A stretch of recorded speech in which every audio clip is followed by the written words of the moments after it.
Hello mga idol, welcome back sa ating YouTube channel. Kung bago ka pa nanonood sa ating YouTube channel, huwag kalimutan na mag-subscribe and click the bell para updated ka sa sunod pang mga video. Paki-comment naman kung ano ang nagustuhan ninyo sa ating pagka-cover for today. Ang coverage natin ngayon sa ating pag-video na kuha ng ating content is ang Bangkasi Triangle malapit sa Bangkasi Airport. So papunta na tayo ng Butuan City. So dito na sa ating dinadaan ngayon, so malapit na tayo sa camp ng Sundalo. Papunta na tayo ng Libertad. So ito yung overview ng daan dito. So sobrang ang ganda dito yung daan, malapad. So yan yung makikita natin. So ito yung camp ng Sundalo. So papunta na tayo ng Libertad. So Bangkasi Gym yung nasa left side, Bangkasi Gym. Yan yung makikita na ninyo sa ating pagka-cover ngayon sa mga oras na ito. Papunta tayo ng Butuan City. So dito pa-slope yung kalsada dito, yung daan. Pa-slope yung daan. So yan, sobrang lapad ang daan dito papuntang Libertad. So dito na yan, yung sa kabila yung LMX. So yung makikita nyo yan, yung LMX sa left side. So pupunta na tayo ng Libertad, Butuan City. So yan yung mga updated natin ngayon guys. So subukan lang ninyo na tingnan. So tapusin yung sa ating pagka-cover para makikita ninyo kung ano na ang kaganapan dito sa ating pagka-cover ngayon. Yan yung makikita ninyo na yan yung company ng Rusi, yung nasa left side. So malapit na tayo sa Libertad. Yung dito yung kurbada papuntang Libertad. Libertad Bridge. Papunta na tayo ng Libertad. Malapit na yung Libertad dito sa ating pagka-cover ngayon. So papunta na tayo ng Libertad.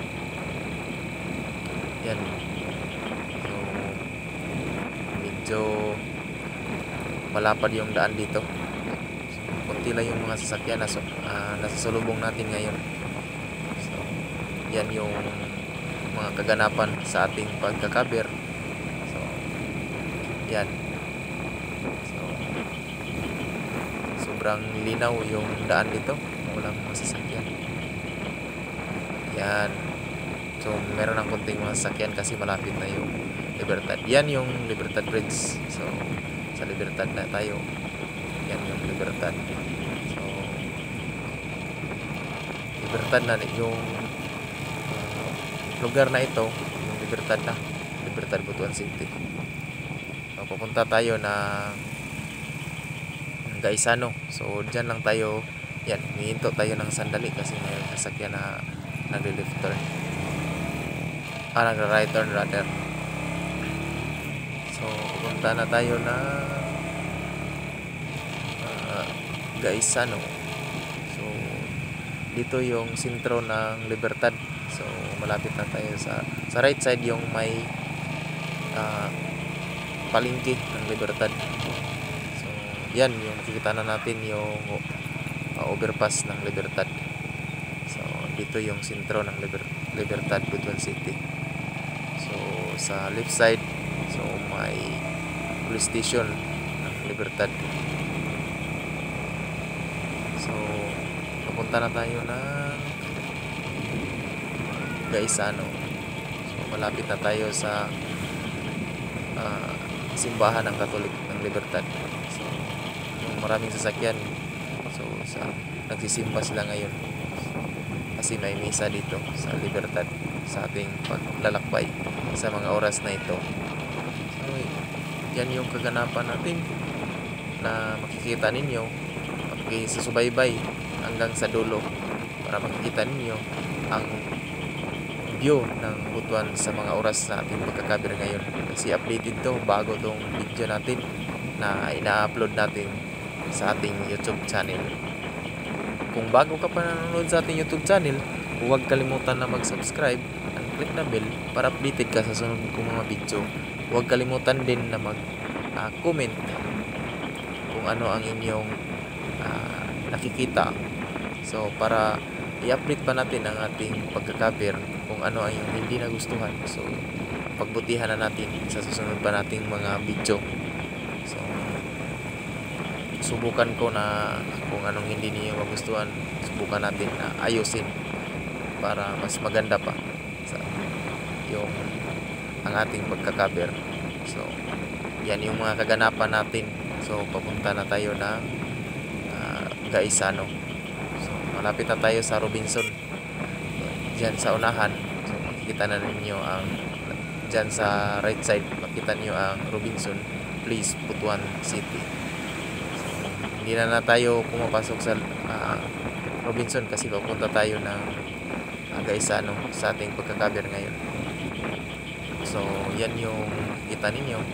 So medyo kunti lang yung sasakyan sa lubong natin ngayon sa ating pagkakaber kasi hindi ngayon rush hour kasi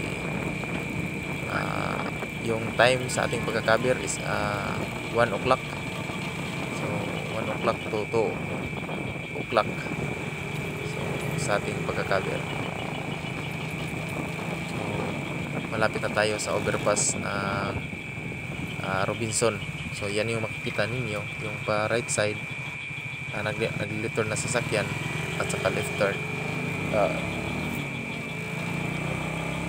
papunta yan ng Robinson. So yan yung overpass ng Robinson. So yan, so papunta na tayo ng Gaisano, yung Center Island ng Robinson. So mag-ingat tayo sa lahat ng mga driver, mag-ingat sa ating pagmamaniho para iwas aksidente. So huwag kalimutan mga driver, lalo na sa mga motorista, na mag-ingat tayo sa ating pagtatakbo para hindi tayo mapunta sa disgrasya. So yan yun yung kunti nating paalala na huwag tayong masyadong malakas sa pagpatakbo ng ating mga sasakyan. Hindi lang sa mga motorista, lalo na sa mga jeep driver, yung bachelor driver na makikita sa ating video. So mag-ingat tayo kasi maraming buhay na maalanganin, malagay sa peligro. So mag-ingat tayo sa ating pagbibiyahe. So yan yung kunting tips lang natin sa ating pagmamaneho ng mga sasakyan. Ugaliin natin na mag-ingat palagi. Huwag ilagay sa mainit ang ulo kapag tayo ay nag-drive ng sasakyan. So, dahan-dahan lang muna para hindi tayo malagay sa alanganin o maaksidente sa ating pagpatatakbo ng ating mga sasakyan. So, yan yung mga coverage natin sa ating pagkakaber. Kung bago ka pa nanonood sa ating YouTube channel, huwag kalimutan na mag-subscribe para updated ka sa sunod ko pang mga video. And paki-comment naman kung ano ang inyong nagustuhan sa ating video or hindi nagustuhan. Paki-comment naman, sana ayusin natin sa sunod pa nating mga video. So magtaka kayo, nagtagalog tayo na kahit pinapurse natin na magtagalog kasi yung mga Tagalog na tumitingin sa ating video, makaintindi sila kahit Bisaya tayo na magpursige tayo magsalita ng Tagalog kasi yung mga Tagalog na makakita sa ating video, so makaintindi sila kung saang lugar tayo nagkakaber sa ating